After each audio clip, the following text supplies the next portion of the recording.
What's going on, guys? It's your boy Nick coming at you for the first time on the channel with a Phantasm Spiral deck profile for post-Legendary Duelist Duels from the Deep. Phantasm Spiral is a deck that's been out for quite a while now. If I'm not mistaken, I believe it made its debut in Maximum Crisis, I think. Could be wrong. But either way, it's a deck that revolves around a singular normal monster. And it has a wave, no pun intended, of spell and trap support that revolves around it. The reason why I wanted to do a deck profile on this deck specifically now is because it recently got some indirect support out of the most recent Duelist pack, which is Legendary Duelist 9, also known as Legendary Duelist Duels from the Deep. And I think now, post-set release, the deck actually is pretty viable as a good rogue control strategy. And it's just something that I wanted to bring you guys to the channel today, just to throw a little bit of diversity in there. But for those of you who are new to the channel, welcome. My name is Nick. We do all things Yu-Gi-Oh related here, whether it's deck profiles, live duel videos, deck discussions, and a whole bunch of other cool stuff. We're working our way to 400 subscribers. We're almost there. If you're watching this right now and you're not subscribed to my channel, please hit that subscribe button, like this video as well, before you drown in the watery depths of Pacifis. And with that being said, we're going to go ahead and get started with this profile. You know how we do it here on the channel. We always start with the monsters first. So with that being said, we're going to go ahead and get right into it. Pretty small monster lineup. We're on triple copies of Megalosmasher X as like our main normal summon slash beat stick of choice. This card is actually really good. It's just a normal monster, water attribute, level 4, dinosaur type with 2,000 attack and 0 defense. Now the reason why we max out on a playset of this is simply because this is the strongest normal summonable water monster that we can play in the deck. At 2,000 attack, it's not a slouch by any means. It can definitely help push for game and beat over a lot of different stuff that your opponent may try to normal summon against you. And it's just a really good card overall. The perfect typing and the perfect attribute as well with really good stat line. So we max out on a playset of that, obviously. And then moving on, we play one copy of the guy himself, Phantasm Spiral Dragon. Now, in previous builds, or builds that were built before the Duelist pack was released, I saw a lot of people argue about the quantity of this particular card because they always felt that it was a bit of a brick. Now, they're not wrong. It is a very high-level vanilla water monster. You know, it requires tributes to summon and whatnot, and it's just a garnet. Like, if you draw it, you usually don't want it in your hand. But I think post-Legendary Duelists, this card is a little bit better than what it used to be because now you actually have a decent way to summon it from deck, which I think is really cool. But it's just a really strong powerhouse at 2,900 attack and 2,900 defense. And I think that artwork looks absolutely incredible as well. It's one of the coolest looking vanilla monsters I think I've ever seen in Yu-Gi-Oh! Hands down. It's a water attribute, level 8 worm. So overall, we just play one copy of the Phantasm Spiral Dragon himself. But moving on, we are on one copy of Ocean Dragon Lord Kairyu Shin. This is brand new out of the Legendary Duelist 9. This is a retrain of a very old normal monster known as Kairyu Shin, which, if I'm not mistaken, I think it got a TCG printing like once, and like in 2019, I think. But anyway, it's one of Mako Tsunami's like boss monsters, and it's referenced in a lot of like the sea stealth artworks and whatnot. This card is absolutely cracked. It's a level 5 water sea serpent, 2,000 attack, 1,700 defense. What makes this card so broken is that it has a continuous effect that states, while Umi is on the field, each player can only control one face-up non-water monster. If a player controls 2 or more, they must send some to the graveyard so that they only control 1. Now that's not an activated effect. That's just a continuous effect, a condition that applies while this card's on the board. What happens is that the moment the summon of this card sticks and it's successful, your opponent does not have a chance to respond. If they control a board full of non-waters, they're forced to send whatever they can to the graveyard so they can only control 1 non-water on their field. And they can't even respond to this. Like, if you go first and set this up early, it's very difficult for your opponent to establish a board. I'd like to compare this to like a There Can Be Only One, just on legs. in this case, because it's a very difficult floodgate to navigate through, and it can absolutely shred apart boards going second. Like I said, if you summon this and it sticks, they really don't have a window of opportunity to respond to this effect. Like, they just have to send all their stuff, and then at resolution, then they can like activate like some form of negation. Additionally, this card does other stuff too. So during your main phase, you can add from the deck to your hand a copy of Umi, a Kairyu Shin spell or trap, or a Sea Stealth spell trap. So this card lets you search like a lot of key spells and traps to help bolster this deck's main strategy, and I think that's absolutely cool. We just play it as a one-of because you'll see quickly in this particular version of the deck, you don't really want to play very many effect monsters because it tends to interfere with what the deck wants to do, and that'll make more sense as we get into the spells, but one copy of the new Ocean Dragon Lord is all you really need. I think this card is hands down probably single-handedly the best monster like out of that set. It's nuts. Definitely, if you're interested in playing this deck or any variant of Umi, pick up your copies of this because this card is really, really strong. But moving on, for the last monster we main deck is just one copy of Gameciel, the Sea Turtle Kaiju. We just play a Kaiju in this deck, number one, because it's a water attribute, and we can actually search it through some of the cards that we play. But it's just a Kaiju. Like, it's never bad having at least one in your deck to out those random, unkillable bosses that you might come across every once in a while, or just to get something off the board that like is really annoying to you. That way you can advance the game state and make your plays. Like if the opponent sticks a Dragoon on field, or a Baron de Fleur, for example, and you're just not like trying to deal with it, just Kaiju it. I mean, there's literally nothing that a Kaiju can't disrupt, unless the card can't be tributed, which I know certain cards have that clause, but nothing that's meta relevant, isn't Kaijuable. So, you run the one Gameciel, it's searchable, helps you clear any kind of annoying threats you might come across, and it also just looks really, really cool. So that's it for the monsters, guys. Now we're going to dive into the spells, and the spells are where this deck actually kind of ramps up in terms of its power and just uniqueness, I would say. So we're main deck 3 copies of Pacifis, the Phantasm City. Now this is the field spell of the theme, and the deck kind of revolves around this field spell. Really cool artwork, by the way. I think it's pretty sick. But what this card is the first thing it says is this card's name is always treated as Umi.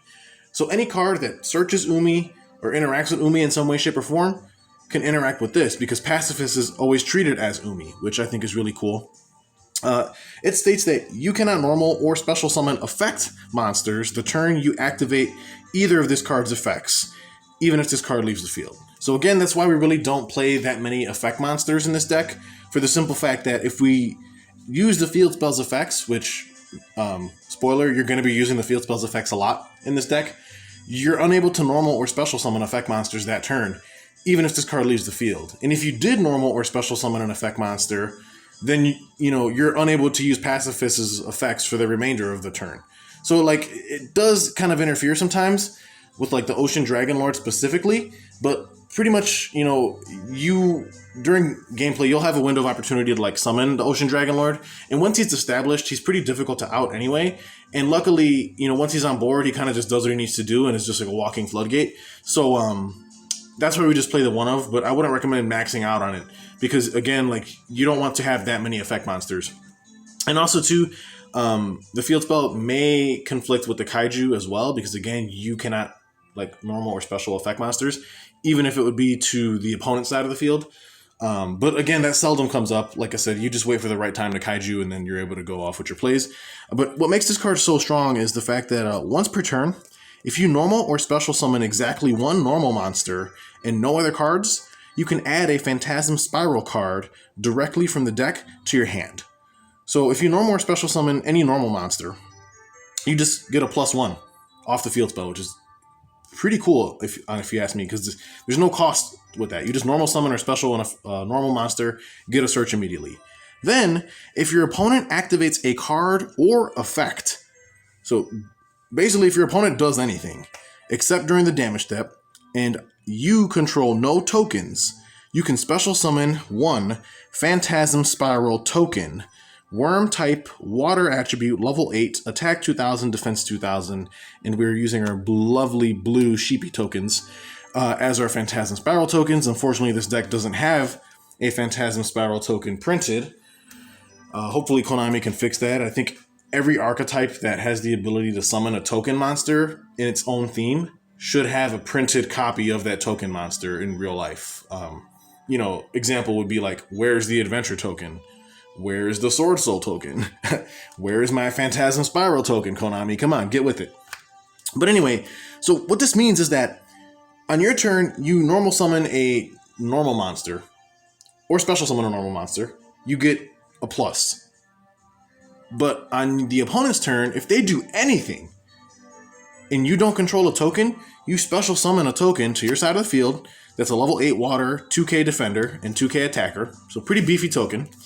And then because you special summoned a normal monster, since tokens are treated as such, you get another search. So like this deck generates some really good advantage during the opponent's turn. And what's crazy is that the token summon, as long as you don't control one already, isn't once per turn. So like if they clear the token and then they activate another card, you get to special another token in its place. The searching effect is once per turn, but not the token generation ability, which I think is crazy because like your opponent can literally like lightning storm your monsters, and then at resolution, because they activated a card or effect, you just special summon another token. Like it's just the goofiest thing ever, but really, really fun. And keep in mind that the token you summon is a water attribute level 8 monster. The reason why that matters is because there's some traps and spells that interact with that particular level and type. So we'll get into that later, but triple copies of the field spell, best card in the deck, hands down. Moving on, we are on triple copies of Fish Sonar. This is a brand new support card out of the Legendary Duelist Duels from the Deep, and this is probably the best spell that came out of that entire set. Fish Sonar, again, doesn't directly support Phantasm Spiral, but it indirectly supports it. And what I mean by that is, the card states you can add a level 7 or lower monster from the deck to your hand that mentions Umi or is a water normal monster. So pretty much it searches your Ocean Dragon Lord, Kairyu Shin from deck to hand because he mentions Umi in its text, or he can add any level 7 or lower water normal monster to your hand. So you can, it's like a Rhoda for the Megalosmasher. Now previously you would run Fossil Dig, because Fossil Dig was able to search for Megalosmasher 2. But what makes Fish Sonar better than Fossil Dig is the fact that if you also control Umi on field, you can also special summon a water normal monster from your deck. So not only is this a Rhoda, but it's also a special from deck for any water normal monster. And that's how you're able to summon the Phantasm Spiral Dragon from deck for free. So moving forward, I think anybody that plays this deck will just immediately replace the Fossil Dig for Fish Sonar because it's just literally the better card. Like, you get a search and a special off of one, both of which will trigger your field spell to search a Phantasm Spiral spell trap when you special a normal monster. So, I just think Fish Sonar is a really strong support card for the deck. And again, even if you don't control Umi, it's still a searcher. And you can even search your Floodgate Ocean Dragon Lord with it, which I think is really awesome. So triple copies of that. I think moving any Umi deck or any deck that focuses around that card should be running triple copies of Fish Sonar because it's just that good. But moving on with the spells, we're on 2 copies of Pot of Extrav. You could argue that you could run 3 copies in this deck because realistically, you don't go into your extra deck all that much. This deck's a control deck and you just want as much card advantage in your hand as possible. So the +1 that this card offers is, I would say, better than playing Prosperity, for example, because Prosperity, you just dig deeper into your deck to search a 1/over or whatever. This at least gives you a +1 because you draw 2 cards. And again, you don't care about the extra deck. The only reason why I'm not maxing out on this at 3 is, again, I just don't necessarily feel like the deck needs it all that much. Also, too, there is a card that we play in our side that can sometimes conflict with this. So in my testing, I think 2 copies of Extrav has been more than enough. Could you play 3? Sure, but I personally haven't felt like I needed a 3rd copy. Also, too, not to mention drawing Extrav off of Extrav just feels so terrible. You never want that to happen. So I think playing 2 copies helps mitigate that a little bit because you want the cards that you draw off Extrav to be live. You don't want to draw additional garnets or bricks or cards that you can't use because they're once per turn or whatnot. So just 2 copies of Extrav. I think is the perfect ratio for this particular list. 1 Terraforming, obviously, to search our Umi or Pacifis, because it's important to our theme. 1 copy of Fury of Kairyu Shin. This is a really interesting normal spell that allows us to add a Torrential Tribute from the deck to our hand, and has the additional effect where if a water monster or monsters we control would be destroyed by a card effect, we can banish this card from the graveyard instead, similar to like how Salamangreat Balings can banish itself from grave to protect its Salamangreat cards. Really cool card. A 1 of is fine. Also, it's searchable off the Ocean Dragonlord Kairyu Shin because it's a Kairyu Shin spell trap. So something to note there. Like, Kairyu Shin, being a walking floodgate, searches a card that searches a board wipe. I know that sounds really convoluted, but it's absolutely hilarious. But 1 copy of this is all you need. Of course, you play the 1 Call by the Grave just to stop any pesky hand traps in cards like Ash Blossom that would ideally try to stop cards like Fish Sonar. Fish Sonar is kind of important to us, so we want to make sure that that resolves. So you play the Called by just to stop hand traps or any annoying graveyard focus strategy. Moving on, though, we are on 1 copy of Dracoback, the Rideable Dragon, as a very interesting tech choice in this deck. Obviously, you guys should be familiar with the Adventure Token package. Dracoback just happens to be one of the cards associated with that. The reason why we play it here is just because we can equip it to a monster we control, and once per turn, while it's equipped to a non-effect monster, we can target a card the opponent controls as cost and just return it to the hand. So, like, when we're trying to like push for game or we're going second, it's just a really funny card to draw into. Normal summon like any vanilla, attach this card to it, and then just like spin something back, whether that's back row or like a monster. Like, this card is just really cool in this deck, and I think as a 1 of it's pretty funny to play around with. It's been really, really good in testing. Then we're on 1 copy of Piercing the Darkness.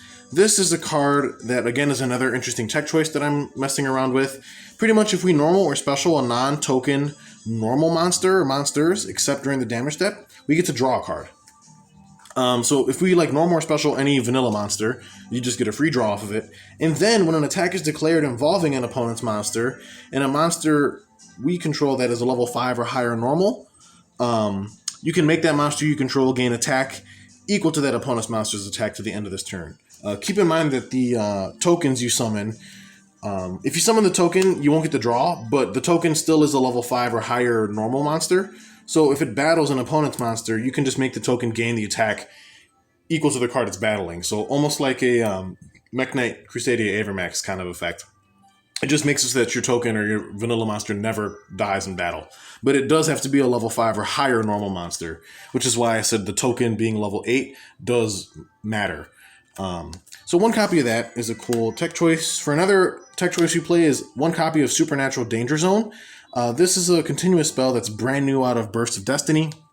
Really funny card, actually. It says, if a non-effect monster is special summoned face up, except during the damage step, you can target a card the opponent controls and destroy it. Remember, this is a continuous spell. So, like, if we keep special summoning non-effect monsters, keep in mind, tokens are treated as such. We can just pop a card on the field. So it's almost like getting like a Zodiac Drident type of effect whenever we normal or special whenever we special summon specifically a non-effect monster. Also, if this card and its owner's spell trap zone is destroyed by an opponent's card effect, we can special summon a non-effect monster from our hand, deck, or graveyard. So if your opponent tries to get cute and like they out this preemptively, we can literally special summon like a Megalosmasher, or if you don't have the big guy in rotation, you can just get a free Phantasm Spiral Dragon for your troubles if they clear this. So I think that's also pretty funny. So we run the 1 copy of that. And then for the last spell card we play is also brand new out of the most recent Legendary Duelist set, Sea Stealth 2. This card is another continuous spell. States this card's name becomes Umi while it's on the field or in the graveyard. So again, another card that treats itself as such is really, really good and important. Your opponent cannot target water monsters we control with non-water monster effects. So it gives our water monsters and our tokens a little bit of targeting protection from the opponent's monsters, which I think is cool. Also, at the start of the battle phase, we can special summon from our hand or graveyard 1 monster that mentions Umi or a water normal monster in defense position, but destroy it at the end of the battle phase. So, like, that's pretty cool because you're able to summon like the Ocean Dragonlord off of that. And then again, since the Ocean Dragonlord has a continuous effect, if they have a board full of non-waters, it basically sweeps their whole field. And then again, this card's also searchable because it's a Sea Stealth card, so the Ocean Dragonlord can search this too. So one copy of that I think is really fun, and in testing it's worked out quite well. But now we're going to dive into the trap cards. We're going to start things off with triple copies of Phantasm Spiral Battle. This is a normal trap that is one of the main power cards that this Phantasm Spiral deck has to offer. Keep in mind, all the Phantasm Spiral spells and traps are searchable off of Pacifis, which is the field spell. So whenever you normal or special summon a non-effect monster, you get to add a Phantasm Spiral card from the deck to your hand. This happens to be one of those cards. And what it does is if all monsters you control are normal monsters, minimum 1, again, another reason why you don't really want to control that many effect monsters, because to activate the Phantasm Spiral trap cards, at least, you need to control just normal monsters. But what this card does is if all monsters you control are normal, minimum 1, you can target one card your opponent controls as cost, destroy it. So this is just again, another quick effect. Well, I say quick effect because it's a trap card, so it's spell speed 2, but it's a quick effect targeted destruction, which I think is cool. Just having that form of removal is always nice. Also, if Umi's on the field, remember, Pacifist treats itself as such, and so does Sea Stealth 2, you can activate this card from your hand. Now that's even cooler because now, most control decks tend to die to back row removal, but at least if you can maintain the Umi on your field and you control a normal monster, at least you can activate these from your hand. So your opponent usually won't see it coming. You can hit them at the most appropriate times, and it doesn't lose to stuff your typical back row outs like Cosmic or MST, because they'll be in your hand. It has another effect that you can activate from graveyard, but to be honest with you, that only applies to the Phantasm Spiral equip spells, and we're not playing the Phantasm Spiral equip spells for 2 reasons. Number 1, I think this deck is a control deck. Well, not that I think it is a control deck, which means that it usually does a lot better when it goes first. And my gripe is that if you are going to be going first, you want to draw a lot of disruption cards. You don't want to be drawing dead stuff like equip spells, because the equip spells don't do anything going first. You want to have cards that are going to interact with your opponent. But then if you go second, the equip spells also don't really do anything either, because if your opponent already has an established board, an equip spell probably isn't going to change that, or do anything about it. So we decided not to run the Phantasm Spiral equips in this deck, just because, again, I think they're kind of bricks and they're not that useful. But moving on. So 3 copies of Spiral Battle, but now we play 2 copies of Phantasm Spiral Power. This card is also really cool. If all monsters you control are normal monsters, minimum 1, target an effect monster your opponent controls, and then until the end of this turn, it loses 1,000 attack and defense. Also, it has its effects negated. If Umi's on the field, you can activate this card from your hand. This, again, is really cool. Think of it like an in-archetype infinite impermanence. You just target a monster, has its effects negated, but it also loses 1,000 attack and defense, which can come up because that means since this card modifies stats, it can be activated in the damage step, which there's very few points of interaction there. The only things that can be responded at that point are anything that would negate activations or anything else that modifies attack or defense. So that's pretty cool. And again, it has a graveyard effect, but that only applies to the Phantasm Spiral equips, which we don't play anyway.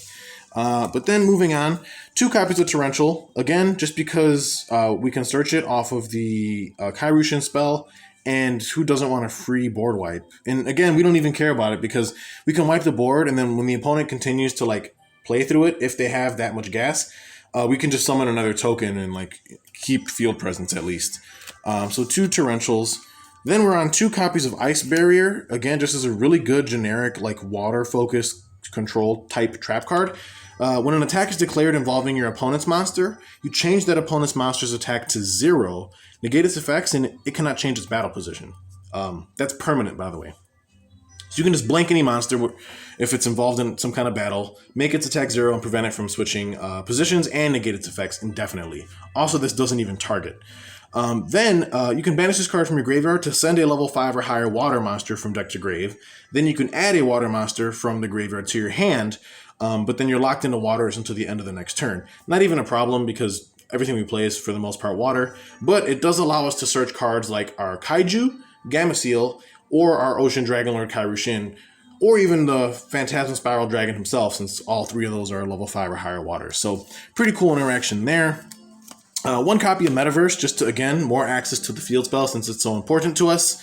And then we move on to some of our floodgates. We're on triple copies of Skill Drain. This is probably the best deck to run Skill Drain in, simply because we don't care about it. All the cards we play are pretty much vanillas, and this is just an easy win con against a lot of like decks that need their monster effects. Skill Drain doesn't hurt us in the slightest, so we run it probably even better than Eldritch can run it, I would argue. But then we're also on triple copies of Summon Limit.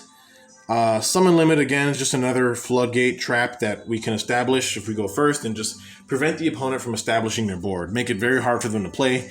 Summon Limit is very, very good at doing that, especially when you activate it at the appropriate time. Keeping your opponent to a 2 summon limit per turn is kind of crazy. But moving on, we're on double copies of Sea Stealth Attack, which is another really crazy card for this deck. It can activate Umi from the hand or graveyard, and once per turn, you can banish a water monster you control, and until the end phase, this turn, face-up spells and traps you control cannot be destroyed by your opponent's card effects, even if this card leaves the field. So you basically can banish a water monster as a quick effect, because again, it's a trap, so it's spell speed 2, to then protect all of your face-up floodgates. So if your opponent's trying to out your skill drain, your summon limit, your field spell, doesn't even matter. Like, literally doesn't. And then as another additional bonus, at the start of the damage step, if your water monster whose original levels 5 or higher battles an opponent's monster, you immediately destroy that opponent's monster. So it's almost got like a Ally of Justice Catastor effect. But what's cool about that is, again, since the tokens you generate are level 8, they Sea Stealth Attack triggers when they're battled into, and you just pop whatever's battling them. It's also a really good way to protect your Ocean Dragon Lord Kairyu Shin, since he's level 5. If the opponent tries to like just summon a monster and go battle phase to beat over it, and you control Sea Stealth, they can't. Also, keep in mind that Ocean Dragon Lord Kairyu Shin can search the Sea Stealth from deck to hand anyway, so you can easily establish a crazy lock with protection. And then the last 2 cards in main deck are 2 copies of Fish of the Unrivaled Tenyi, just a really good counter trap for normal like card support. When a spell, trap card, or monster effect's activated while you control a face-up non-effect monster, negate the activation. Also, if the set card we control is destroyed by the opponent's card effect, we get to special summon a non-effect monster from our extra deck. So that's it for the main deck, guys. We're going to jump into the extra deck really quickly. It's very straightforward and bare bones. We're on triple copies of Blue Eyes Ultimate Dragon. Again, we play this in our extra deck because we can summon it off of the Fist of the Unrivaled Tenyi. It's pretty much the strongest like non-effect we can summon. At 4,500, it's just hilarious. So triple copies of that. Then if we're waterlocked, because we use a card like Ice Barrier, for example, we also have Gaga Giggle the Risen. This is just another non-effect extra deck card. 2950 attack, which is pretty beefy, but it's a water attribute. So it's just a non-effect we can summon. Still, like off of something like, you know, if this is popped, for example, we can still go into this even if we're locked under the restriction of Ice Barrier. So pretty cool there. Then we're on triple copies of Aegeon the Sea Castrum. You're probably wondering how the hell we summon this, since it is an effect monster, and that'll make more sense once we jump into the side deck, but Aegeon is just really cool. We run this because, again, it's a high defense, 3000 defense water attribute monster that we can kind of sit on, and while it's on the field, during either player's turn, we can just banish a random face-down monster from their extra deck face-up. So we can just start ripping cards randomly out of their extra deck. And that's once per turn, on either player's turn, and he doesn't have to detach a material to do that. So that's pretty hilarious. So you can just like slowly but surely like establish like your floodgates, and then meanwhile you're just ripping out apart their extra deck, like further limiting their plays. Then we're on triple copies of Defender of the Labyrinth, just a generic Link 2, requiring 2 normal monsters to be summoned. Non-effect monsters we control gain 500 attack. Also, all effect monsters the opponent controls lose 500 attack. So it's just like an attack buff and reduction. And then if this card in its owner's possession is destroyed by an opponent's card, we can target a non-effect monster in our graveyard, special summon it. So just again, a really cool Link 2 that we can run on this deck and make very easily. And then for the last card in our extra is triple copies of Berserker of the Tenyi. Again, just another really beefy non-effect Link monster that we can also summon off of our Fists of the Unrivaled Tenyi trap. Again, you know, we play Extravagance, so that's why we play triple copies of everything, just to ensure that we at least have some kind of a target in our extra deck to summon, just in case we have to. But that's it for the extra deck. Now we can jump into the side, and it's pretty straightforward. We're on triple copies of Heatwave. This is part of the reason why I'm comfortable with running 2 Pot of Extrav, because if we side into Heatwave, Extrav and Heatwave kind of conflict with each other. Basically, Heatwave states at the start of main phase 1, neither player can normal or special summon effect monsters until my next draw phase. So like post like game 1, if we opt to go first again, we can just like side into this, activate it, and now during the opponent's turn, they can't summon monsters or affect monsters until my draw phase, which is pretty hilarious. Then we're on triple Raigeki, again, just to help us with going second and breaking boards. Like, we play cards like Skill Drain and whatnot, so like, even if they have like a board full of negates, it really doesn't matter. We can bait their negate with Skill Drain, and then just blow up their board at Raigeki. Since Raigeki's at 3 now, it's also really funny. One Duster, again, for the back row matchups. Triple Paleozoic Olenoides for the same. Again, if we're playing against Floodgate deck or Mystic Mine Turbo, you want to have spell trap removal in the form of spells and traps.